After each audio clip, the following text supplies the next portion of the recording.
Fala galera, beleza? Hoje vamos contar o resumo do lindo filme Curioso Caso de Benjamin Button. Vamos para o resumo? O filme começa com uma senhora chamada Daisy, deitada na cama de um hospital, aparentemente doente, enquanto o furacão Katrina devastou Nova Orleans. Uma moça, sua filha Caroline, aparece e tenta consolar a senhora que aparenta estar um pouco agoniada. Ela teve um breve flashback de uma história familiar antiga, onde a estação do trem era inaugurada. Já em outra cena, aparece o relojoeiro cego, o Sr. Gateau. Ele estava aflito, pois seu filho estava lutando na guerra, nos campos de batalha. Quando seu filho foi embora, o relojoeiro focou apenas em trabalhar em um grande relógio da cidade e esqueceu o resto da sua vida. Após 4 meses, uma carta chegou proclamando que seu filho havia morrido na guerra. O Sr. Gateau então decidiu fazer uma engenharia reversa do relógio da cidade como uma forma de homenagem. Ele disse que desse jeito, talvez os rapazes que perderam sua vida na guerra, de alguma forma voltassem no tempo e fossem para suas casas são e salvos. O grande relógio da estação foi o último trabalho da sua vida. Logo após, ele foi embora e nunca mais foi visto. Daisy pede para sua filha Caroline que pegue um livro da sua mala. Ela pede que sua filha leia algumas páginas e Caroline então nota várias lembranças e anotações feitas no diário. Caroline então lê um relato de 4 de abril de 1985, O Último Testamento, que começa com a frase: "Esse é o meu testamento. Não tenho muito que deixar para trás, riquezas nem nada do tipo, apenas a minha história. Meu nome é Benjamin Button. E eu nasci em circunstâncias incomuns." Daí em diante, o filme passa a ter vários momentos em que é narrado por Benjamin, enquanto Caroline lê o diário no hospital. O povo de Nova Orleans é visto comemorando, pois a Primeira Guerra Mundial havia acabado. No meio da rua, um homem desesperado chamado Thomas corre entre as pessoas em direção à sua casa. Chegando lá, ele encontra sua esposa em um leito de morte. Após o parto, a mulher, em seus últimos momentos, pede a ele que lhe prometa mostrar o amor e o afeto ao seu filho. Thomas dá um passo em direção ao berço do bebê recém-nascido, chorando,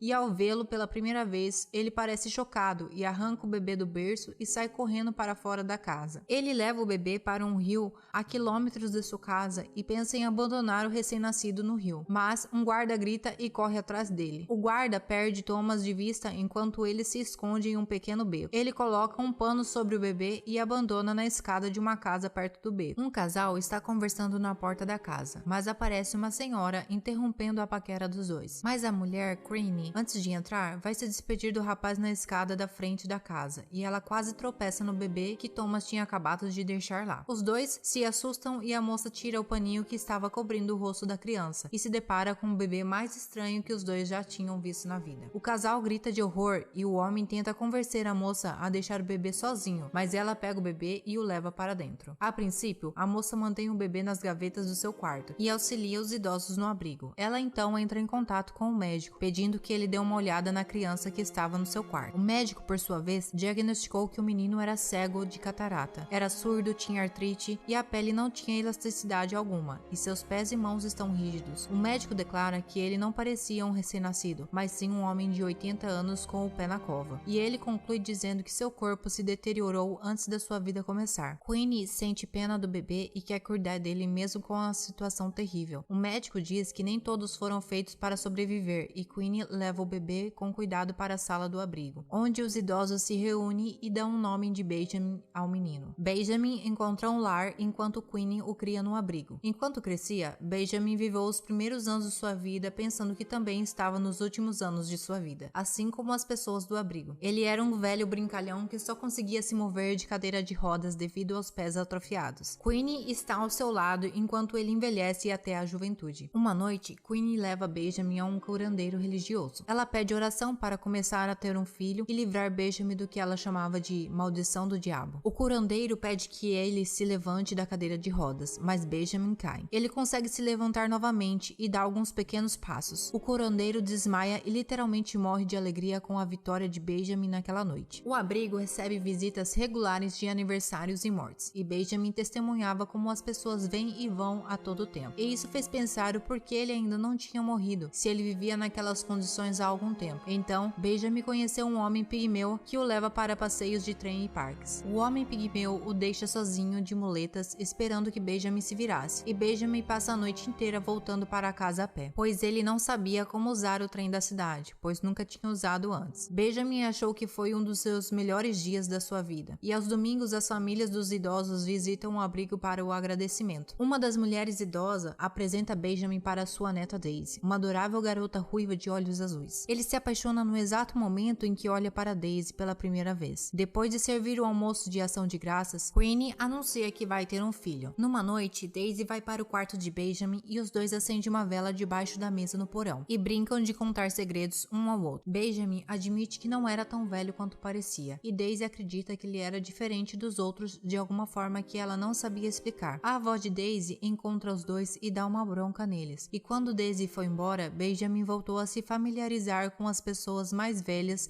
e uma senhora o ensina a tocar piano. E com o passar do tempo, Benjamin nota algumas mudanças acontecendo em seu corpo. Um dia, ele visita um porto com outro amigo mais velho e ele é contratado para trabalhar em um bar. Benjamin mostra grande interesse no mar. Ele se aproxima do Capitão Mike, que eventualmente descobre que ele é ainda virgem. Ainda é só uma forma de dizer, pois Benjamin ainda tinha poucos anos de vida. Então, o capitão leva Benjamin a um bordel, onde eles tomam umas doses de licores. Apesar da aparência e comportamento estranho de Benjamin no lugar, uma garota o acha interessante. Logo, os dois vão dar uma relaxada e a moça fica impressionada com o desempenho de Benjamin. Na volta do bordel para casa, um carro para perto de Benjamin na calçada e um homem o convida para entrar no carro e se apresenta como Thomas Button. Os dois vão a um bar luxuoso e conversam sobre a doença de Benjamin. Mais tarde naquela noite, Thomas o leva para casa e pergunta se ele poderia fazer uma visita de vez em quando. Daisy retorna no ano seguinte e em outro dia de ação de graças, e Benjamin então leva Daisy em segredo para dar uma volta com ele no velho rebocador onde ele trabalha. Alguns dias depois, a amiga que havia ensinado um bocado de coisas a Benjamin, inclusive tocar piano, morreu. E Benjamin então começa a suspeitar que com o passar dos anos ele vai ficando mais jovem e não mais velho, diferente de todos que ele conhece. E quando ele completou 18 anos, ele resolveu juntar as suas coisas e tentar a independência. E ele amavelmente se despediu de seus pais. Benjamin então tem uma conversa com Daisy e promete mandar cartões postais para ela de onde quer que ele estivesse. Sua vida no mar foi longa e agonizante. Daisy fazia questão de mandar uma carta de volta após cada cartão postal que Benjamin mandava. Ela havia se tornado uma bailarina profissional, enquanto Benjamin e sua equipe paravam em bordéis e bares pelas terras que atracavam. Em uma das viagens, Benjamin paga por um quarto no hotel e encontra Elizabeth e seu marido Walter no elevador, que por acaso é um espião. Uma noite, quando ele teve dificuldades para dormir, Benjamin encontra Elizabeth no hall do hotel e daí em diante eles encontram consolo um com o outro, inúmeras vezes virando amigos e encontrando no saguão do hotel em várias noites quando tinha insônia. Com o passar do tempo, Benjamin se apaixona por Elizabeth, que é casada. Benjamin nunca escondeu nada para Daisy e mandou um cartão falando de sua paixão por Elizabeth. E Daisy está completamente focada na sua carreira como bailarina. Mesmo assim, ela se sente de coração partido com a notícia e Benjamin passa muitas noites com Elizabeth, onde por um momento de descuido eles acabam relaxando. O caso deles é bom demais para ser verdade. Até que em uma noite Benjamin não encontra mais no saguão Elizabeth. Benjamin aprende a lidar com a perda de Elizabeth quando a guerra começou e estourou no mar. A tripulação está se preparando para um resgate, pois a equipe de Mike foi convocada a servir na Marinha dos Estados Unidos na guerra contra o Japão. Lá em alto mar, eles não encontram muitos problemas. Eles passam a maior parte do tempo rebocando navios quebrados e avariados pelos bombardeios. Mas até então,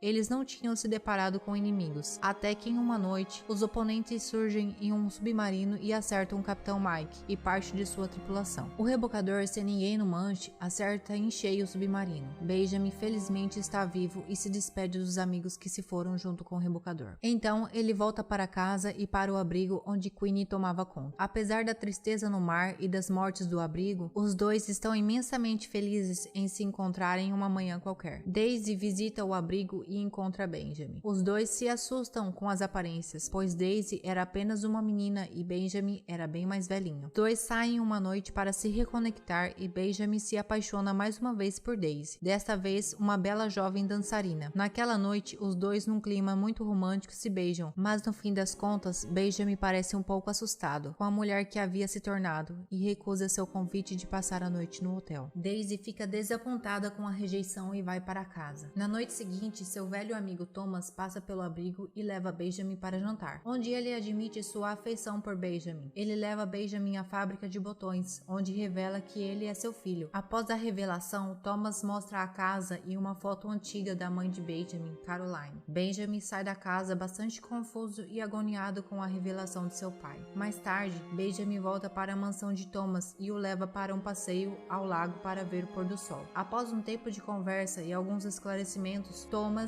já velho, passa por outro plano, sentado em uma cadeira de rodas ali mesmo no pier do lago. Benjamin vai para Nova York para o show de Daisy e ele já está com uma aparência bem mais jovem do que antes. Ao assistir a peça, Benjamin fica quase sem reação ao ver Daisy. Ele realmente a ama. Após o show, ele faz uma visita a ela nos bastidores e lá ele vê uma pessoa a beijando e fica completamente enciumado e sai da festa. Na rua, indo embora, Daisy vai atrás de Benjamin, mas ele apenas diz que ficou feliz com sua performance e com seu novo namorado. Então, Benjamin passa seus dias passeando com sua moto por aí, sem destino, e de vez em quando ele faz o trabalho de manutenção do abrigo. Um dia, ele recebe uma triste carta e vai para o hospital em Paris. Daisy está sofrendo de vários ferimentos depois de ser atropelada por um táxi há alguns dias. Benjamin quer levá-la para casa, mas Daisy pede para que ele fique fora da sua vida. Benjamin não entendeu o que Daisy queria e foi embora confuso. Após um tempo, Daisy, já curada do acidente, se encontra com Benjamin, onde os dois reatam os nós e finalmente acabam relaxando. Os dois passam os próximos anos juntos, velejando e conhecendo diferentes lugares do mundo. Eventualmente, a doença de Benjamin começa a complicar seu relacionamento e Daisy teme que fique muito mais velha para Benjamin com o passar dos anos. Mas ele parece pouco se importar com a aparência. Ele realmente a ama. Então, vemos a notícia da morte de Crean, que abala Benjamin. Mas com o passar do tempo, ele parece ter superado. Benjamin vende a mansão de seu pai para viver seus anos ao lado de Daisy com seu próprio duplex. A perda da juventude causa grande dor a Daisy, mas mesmo descontente, ela promete que vai aceitar a velhice. Então, Daisy abre sua própria academia de balé e revela que ela está grávida. Benjamin fica extremamente preocupado com a possibilidade de que o bebê possa nascer como ele, ou de Daisy ter algum problema, assim como a sua mãe em seu nascimento. Daisy o acalma e promete que fará as coisas certas e tomará todo o cuidado necessário para que a família dele seja um sucesso. 9 meses depois, Daisy dá à luz a sua primeira filha e dá a ela o nome da mãe de Benjamin, Caroline. Enquanto isso, a filha de Daisy, no futuro que está no hospital lendo o diário, descobre que Benjamin é seu pai. Ela não parece muito contente de cara, pois queria ter descoberto antes, mas segue lendo o livro de volta às lembranças. Benjamin está cada vez mais novo e logo ele se preocupa, dizendo que sua filha precisa de um pai para acompanhá-la durante a vida e que ele não iria poder fazer esse papel devido à sua doença. Mesmo amando a sua filha e esposa, ele tem a difícil decisão de deixá-las com todas as suas heranças para viverem bem. Caroline lê todas as notas de pesar nos cartões postais que seu pai enviou ao longo de sua vida. Benjamin passou o resto da sua vida em vão, em diferentes lugares. Um dia, o adolescente Benjamin decidiu visitar Daisy e Caroline, mas descobre que ela se casou com outro homem que se passava por pai de Caroline. Daisy e Benjamin passaram sua última noite ainda apaixonados, juntos em um hotel. E um dia, um homem bate na porta de Daisy e dá a ela o diário de Benjamin. E em seus primeiros anos, Benjamin estava tocando uma melodia familiar ao piano, sofrendo de demência. E a velha Daisy cuida do jovem Benjamin. E o governo de Louisiana substitui o antigo relógio da cidade. Curiosamente, esses anos de esquecimento e agonia terminam com Benjamin na forma de um bebê. O furacão devastou a Nova Orleans quando Caroline terminou de ler o livro e quando a cidade foi inundada. A história de Benjamin e a engenharia reversa do relógio terminaram. Se você tivesse nascido com essa doença, o que você faria na vida? Arriscaria tudo vivendo cada momento ou tomaria alguns cuidados, assim como o protagonista? Me conte nos comentários e não esqueçam de curtir o vídeo. Se inscreva no canal, ativando o sininho para receber as notificações dos próximos vídeos. Muito obrigada por assistir e até o próximo. Tchau!